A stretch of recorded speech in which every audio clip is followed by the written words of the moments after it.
शहर में आज के दिन सुबह 10:28 पर टाटा कंपनी का तनिष्क ज्वेलरी शॉप होता है। आपको पता है पूरे इंडिया में इनके दुकानें हैं तनिष्क। तो ऐसी एक ज्वेलरी शोरूम जो आरा में टाटा का तनिष्क काफ़ी बड़ा, आसपास के दूर दराज लोगों से इलाके से लोग खरीदने के लिए आते हैं। जेवर, शादी का सीज़न भी चल रहा है। 10:28 पर 5 लुटेरे इस शोरूम में घुसते हैं और ये तस्वीरें हैं उसी शोरूम की। 9 मिनट के अंदर 25 करोड़ रुपए, 25 करोड़ रुपीस के जेवर लूट कर भाग जाते हैं। कमाल यह है कि जब ये घुसे, एक सिमरन नाम की फीमेल एम्प्लॉय, वो अपनी जान हथेली पर रखकर लुटेरों से नजरें बचाते हुए पुलिस को कॉल कर देती है। एक नहीं 10-12 कॉल करती है। एक बार भी पुलिस पहले तो फ़ोन नहीं उठाती, फिर उठाती है, कहती है अच्छा अभी पहुंच रहे हैं, अभी पहुंच रहे हैं, और पुलिस आती नहीं है। सोचिए, शोरूम में डाका पड़ रहा है, एक लेडी अपनी जान पर खेलकर पुलिस को फ़ोन कर रही है और 12 कॉल करने के बाद पुलिस नहीं आती। पुलिस कब आती है? जब महफिल लुट जाती है, यानी शोरूम लुट जाता है। 9 मिनट तक लुटेरे भी बेचारे शायद पुलिस का इंतज़ार करते रहे और फिर 25 करोड़ रुपए लेकर शोरूम से रफू चक्कर हो गए। उसके बाद पुलिस आती है। लेकिन इन लुटेरों का भी क्या कम, मतलब कॉमेडी सीन लग रहा था मुझे तो। आप सिर्फ इस सीसीटीवी में एक चीज़ देखिएगा ध्यान से। इसमें 5 लुटेरे हैं, हथियार है इनके पास। इनमें से एक हेलमेट पहने हुआ दिखाई देगा आपको, हेलमेट के पीछे भी चेहरा छुपा हुआ है।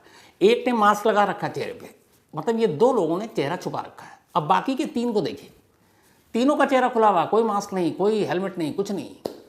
अब इन्हें कौन समझाए कि अबे बेवकूफ़ों, तुम 5 अगर इकट्ठे गए हो, 2 चेहरा छुपाए हुए हो, 3 दिखा रहे हो, कैमरे में कैद हो रहा है, उन 3 में से एक भी पकड़ा जाएगा, तीनों पकड़े जाएंगे, तो तुम्हारा तो भेद खुल ही जाएगा कि भैया वो मास्क वाला ये था, इसका नाम ये था। या तो 5 पहनते, 2 पहन कर आ रहे हो, 2 अपनी आइडेंटिटी छुपा रहे हो, 3 खुल्लम खुल्ला घूम रहा है, चेहरा दिखा रहा है। तो आपस में लगता है टाई अप ही नहीं था, या शायद ट्रेनिंग इनको सही नहीं मिली थी, यही कह सकते हैं। खैर, बाद में इनमें से 2 पकड़े गए। थैले में भर भर के जो ये ज्वेलरी लेकर गए थे, उसमें से कुछ 2 थैले तो बरामद हो गए हैं। अभी बाकी का माल बरामद होना है। लेकिन कमाल है बिहार पुलिस, आरा पुलिस कि बताओ, सुबह सुबह फ़ोन कर रहे बेचारी वो लेडी, उसको जान को खतरा है। अगर लुटेरे देख लेते कि ये फ़ोन कर रही है तो क्या पता उसे गोली मार देते। लेकिन पुलिस वाले अभी आ रहे जी, अभी आ रहे जी, और आए ही नहीं और वो निकल दिए। कमाल का है। 25 करोड़ बिहार में ये अब तक की सबसे बड़ी लूट है किसी ज्वेलरी शोरूम में। इससे पहले इतनी बड़ी लूट नहीं हुई। कुल 50 करोड़ के उस वक्त ज्वेलरी वहाँ रखे हुए थे। वो तो लुटेरों के पास टाइम कम था, 9 मिनट लग गए थे, फिर कितना समेटते, थैलियाँ भी कम पड़ गई, तो इसलिए वो सिर्फ, बल्कि थैलियों में जो रख रहे थे जेब में भी ठूंस कर ले गए। अगर उनके पास और लोग होते या और थैले होते तो 50 करोड़ ले जाते, लेकिन 25 ही ले जा पाए, 25 करोड़ बच गए। खैर, बाकी अब देखिए, गलती की पुलिस ने, अब उन्हें शायद पकड़ लिया। तो ये तो रही कहानी और ये तस्वीरें। अब आते हैं आज की कहानी के ऊपर। फ्राइडे यानी कि 7 मार्च, फ्राइडे को अयोध्या में एक शादी थी। ये जो शादी थी प्रदीप नाम के एक लड़के की और शिवानी नाम की एक लड़की की। रिश्ता 1 साल पहले तय हो चुका था। शिवानी प्रदीप अक्सर फ़ोन पे भी बात करते थे। दोनों के घर की दूरी लगभग 2 घंटे की थी। अयोध्या में ही 2 अलग अलग इलाकों में रहते थे। साल भर पहले रिश्ता तय हुआ, शादी की तारीख आई, शादी की तारीख रखी गई। 7 मार्च फ्राइडे का दिन था उस दिन। 7 मार्च की शाम को प्रदीप बैंड बाजे के साथ अपनी बारात लेकर शिवानी के घर पहुंचता है। वहाँ सारी रस्में पूरी होती हैं, प्रदीप नाचता भी है और बारातियों का स्वागत भी होता है। उसके बाद बारात वहाँ रात को ठहरती है, जो अपने कल्चर है।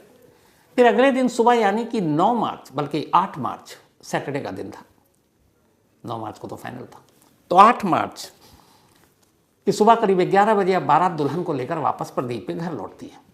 घर लौटते लौटते 1 बज गए। दुल्हन आई, ससुराल में दुल्हन का स्वागत भी हुआ ज़ोरों शोर से, धूमधाम से। तमाम मेहमान रिश्तेदार आए हुए थे। दुल्हन को देखने के लिए पड़ोसियों को भी तांते लगे हुए थे। देखन दिखाई में दोपहर से शाम हो गई। फिर शाम को पूजा दुल्हन के स्वागत के लिए रखा गया, पूजा पाठ हुआ, सब कुछ। इसके बाद ये सब खत्म हुआ तो फिर दुल्हन के स्वागत के लिए महिलाओं ने गीत गाना शुरू किया। अब ये गीत वीत का कार्यक्रम करीब 11 बजे तक चलता रहा। 11 बजे फिर लोगों ने खाना खाया और एक एक कर अब सब सोने की तैयारी कर रहे हैं। जल्दी इसलिए भी सोना है कि अगले दिन यानी कि 9 मार्च को, 7 मार्च को बारात गई, 8 मार्च को विदाई हुई और 9 मार्च को रिसेप्शन था प्रदीप के तरफ से, प्रदीप के घर के पास एक बैंकेट हॉल में। तो सारे मेहमान 8 मार्च की रात सो गए, 9 मार्च को रिसेप्शन। तो रात 12:30 के आसपास अब प्रदीप अपनी दुल्हन शिवानी के कमरे में दाखिल होता है, चूंकि इन दोनों का सुहाग रात था। 12:30 का वक्त था जब घर वालों ने देखा, वो कमरे में दाखिल हुआ। बाकी के घर वाले सो गए, प्रदीप के भाई भी सो गए, प्रदीप का छोटा भाई है, क्योंकि बाकी पुरुषों को अगले दिन सुबह सुबह मंडी जाना था। मंडी से उन्हें सब्जियां और बाकी चीज़ें खरीदनी थी, क्योंकि रिसेप्शन था, रिसेप्शन की तैयारी करनी थी, हलवाई को सारी चीज़ें देनी थी। और इसमें प्रदीप को भी उठकर जाना था सुबह। उसने अपने भाइयों से, रिश्तेदारों से कहा था मैं भी मंडी चलूँगा। 12:30 बजे कमरे में गया, दरवाज़ा बंद। अब 9 मार्च की सुबह हो गई, 8 मार्च की सुबह 7 बजे। अब ये हुआ कि 6 बजे मंडी जाना था, तो भाई तो चला गया कि चलो मैं चला जाता हूँ, पीछे से भाई आ जाएगा। 7 बज गया, प्रदीप कमरे से बाहर नहीं आया। अब उसकी बहनों को ये था कि सुबह भाई को जाना है, उन्हें फिक्र हुई। उन्होंने कुंडी खटखटाई, प्रदीप ने दरवाज़ा नहीं खोला। थोड़ी देर के बाद फिर बहनों ने कुंडी खटखटाई, दरवाज़ा नहीं खोला। फिर बहनों ने जाकर माँ को कहा कि भाई दरवाज़ा नहीं खोल रहे। अब चूंकि इधर सुहाग रात है तो बहुत सारे झिझकते हुए भी दरवाज़ा और कुंडी खटखटा रहे। लेकिन फिर माँ को लगा कि प्रदीप जिम्मेदार है, उसे मंडी जाना है, लेट हो रहा है, अब तो 7 बज गए, उसको उठाना चाहिए। अब माँ दरवाज़ा पीट रही है, लेकिन प्रदीप खोल नहीं रहा। जब काफ़ी उसने पीट दिया, दरवाज़ा नहीं खोला, तो पहली बार कुछ अजीब सा लगा कि ये क्या है। फिर बाकी रिश्तेदार तो घर में थे ही, वो भी आ गए। अब सभी ने मिलकर दरवाज़ा खटखटाना, पीटना शुरू कर दिया, लेकिन अंदर से कोई रिस्पॉन्स नहीं। जब काफ़ी वक्त हो गया तो घर वालों को फिक्र हुई। फिर उन्होंने कहा कुछ गड़बड़ ना हो। फैसला ये हुआ कि अब दरवाज़ा तोड़ दो। घर वालों की रजामंदी, इसके बाद कुछ पुरुष आगे आए, उन्होंने दरवाज़ा तोड़ दिया। जैसे ही दरवाज़ा तोड़कर घर वाले कमरे के अंदर दाखिल हुए, हर एक की चीखें निकल गई। ऊपर फंदे से, पंखे से प्रदीप झूल रहा है और उसके ठीक नीचे बेड है। उस बिस्तर पर शिवानी यानी उसकी दुल्हन की ही लिबास में मुर्दा पड़ी है। चीख पुकार मच गई। कुछ लोगों ने फिर लाश को नीचे उतारा, फौरन भागकर पास के अस्पताल ले गए। डॉक्टरों ने देखा और कहा कि ये दोनों मर चुके हैं।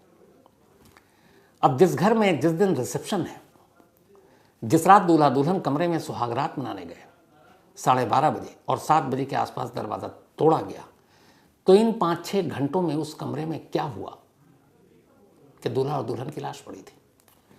खैर, जब डॉक्टरों ने कहा कि ये दोनों मर चुके हैं, उसके बाद किसी ने पुलिस को फ़ोन किया, पुलिस पहुंचती है, उसके बाद तफ्तीश शुरू होती है। उधर भाई और रिश्तेदार मंडी में फ़ोन जाता, वो आधी सब्जियां खरीद चुके हैं कि जल्दी घर आओ। भाई को कोई बताता भी नहीं कि सच्चाई क्या है, कि पता नहीं उसे क्या हो, तो बस कहा जाता है इमरजेंसी है, जल्दी आ जाओ। वो भाग कर आता है मंडी छोड़कर। यहाँ 2 लाशें उसका इंतज़ार कर रही थी, उसके भाई की और नई भाभी की। अब पूरा घर मातम में बदल जाता है, जो घर अब तक शादी की शहनाइयों से गूंज रहा था। पुलिस की टीम आती है, पुलिस तफ्तीश शुरू करती है, बयान लेती है, तो पता चला कि दरवाज़ा तोड़ा गया था। जो विटनेस थे उन्होंने बताया कि दरवाजे की कुंडी अंदर से बंद थी। तो लोगों के बयान और दरवाज़ा तोड़ने की कहानी के बाद पुलिस ये मानकर चलती है कि बाहर से कोई अंदर गया नहीं, जो कुछ हुआ अंदर में ही हुआ, यानी 2 लोगों के बीच में, यानी दूल्हा और दुल्हन के बीच में। अब पुलिस इधर पोस्टमार्टम रिपोर्ट का इंतज़ार कर रही है।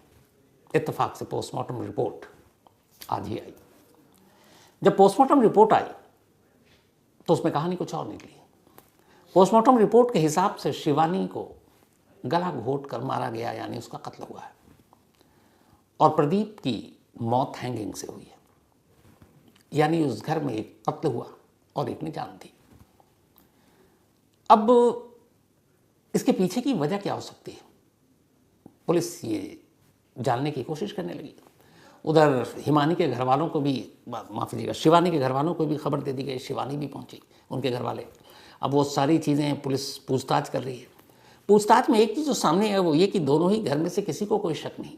शिवानी की माँ ने कहा कि वो बहुत खुश थी, बहुत अच्छे से विदाई हुई, शादी बहुत अच्छे से हुई।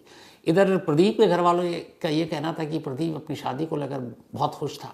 जो वीडियो तस्वीरें सामने आई उसमें यह था कि जब बारात पहुंची वहाँ तो प्रदीप नाचने वालों में सबसे आगे था।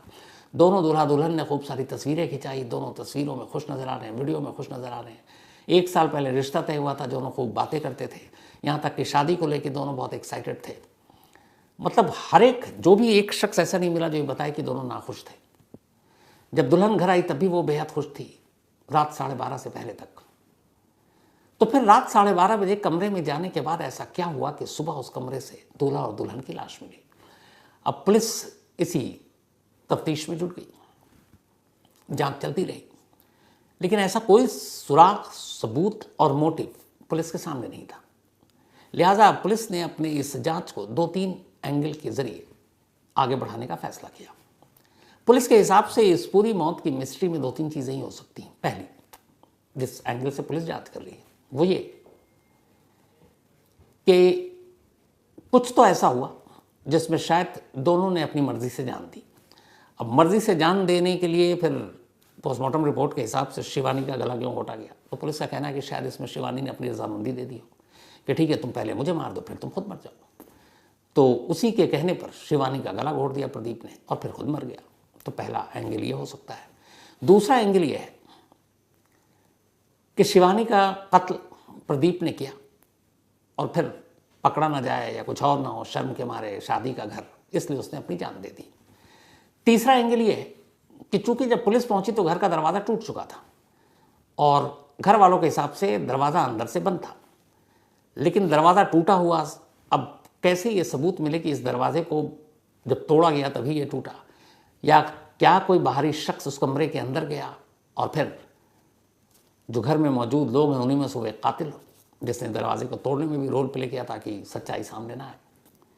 तो ये अलग एंगल है, लेकिन सवाल ये कि मोटिव कहाँ है, क्योंकि हर कत्ल, हर क्राइम का एक मोटिव होता है, इसमें मकसद कहाँ है।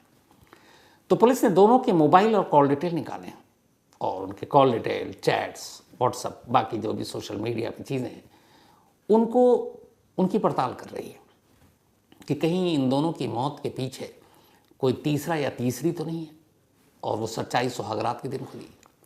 क्योंकि कुछ तो है जो 12:30 से पहले तक हस्बैंड वाइफ खुश, दूल्हा दुल्हन खुश, सुहागरात मनाने कमरे में दाखिल होते हैं, लेकिन अगले 5-6 घंटे बाद पूरी कहानी, पूरी दुनिया पलट जाती है। तो वो मोटिव क्या, वो मकसद क्या, पुलिस फिलहाल यही पता करने की कोशिश कर रही है। जैसे ही ये मोटिव और मकसद पता चलेगा मैं आपको ज़रूर बताऊंगा, लेकिन बड़ी अफसोसनाक, क्योंकि जिस दिन ये मौत हुई उसी दिन रिसेप्शन। और सबसे अफसोस की बात ये कि जब ये सब कुछ हो गया, पोस्टमार्टम हो चुका, बॉडी सौंपी गई, दोनों घर वालों की मर्जी थी, तो प्रदीप और उसकी पत्नी शिवानी की चिता एक साथ जलाई गई। एक ही अर्थी सजी, एक ही अर्थी पर दोनों चिताएं और एक ही साथ दोनों का अंतिम संस्कार।